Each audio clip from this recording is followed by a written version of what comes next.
Джамала Юэй. Документальная лента с таким названием появится в прокате 13 апреля. Посмотреть ее можно в 20 кинотеатрах 13 городов Украины. Журналисты «Заман» одними из первых посмотрели фильм на премьерном показе. На ней белоснежное легкое платье от Андре Тана. Рядом жених и ее мама. На презентацию фильма о себе Джамала пришла не одна.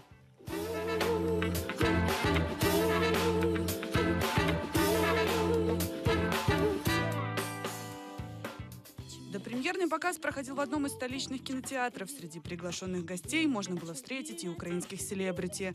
Джамала Юа – работа молодого режиссера Анны Акулевич, для которой это дебют в документальном кино.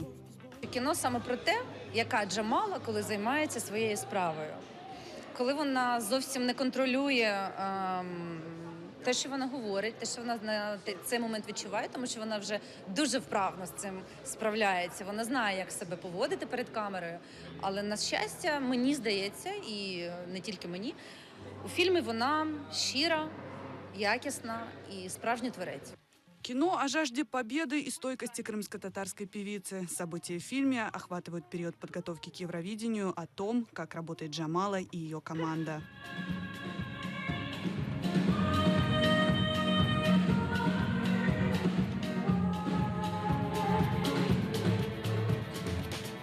Для создателей картины было важным снять свое авторское кино, поэтому Джамала не контролировала процесс создания фильма.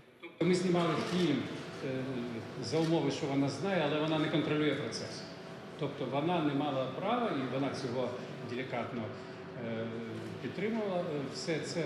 Вона жодного не мала, жодних претензій, проблем з нами, з знімальною групою. Все було так, як знімав режисер, і як він бачив мене, нашу працю з моєю командою, цю підготовку. Це суто авторська така картина, і я дуже вдячна, що вона є, хоча мені здається, що мені ще зарано, щоб про мене там знімали фільми, і я відчуваю, що я на початку. Бюджет фильма более 40 тысяч долларов. Деньги выделил меценат из Германии, который пожелал остаться неизвестным. Прокат картины обеспечивает фонд Госкино. Государству фильм обошелся в 65 тысяч гривен. Документального кіно в Україні не вистачає. Телеканали продукують, я би не назвав це документалістикою, це така телевізійна в лапках документалістика, яка мало схожа на справжню нормальну документалістику. І, власне, ми збираємось пропагувати такі фільми. Я бачив лише шматочки фільму про Джамалу. Перше, що мене вразило, це та щирість, яка від неї, як то кажуть, пре. В национальный прокат Джамала Юа выходит 13 апреля. Авторы фильма намерены отправлять его на международные фестивали. Елизавета Цареградская, Ислам Пинка, Заман, АТР.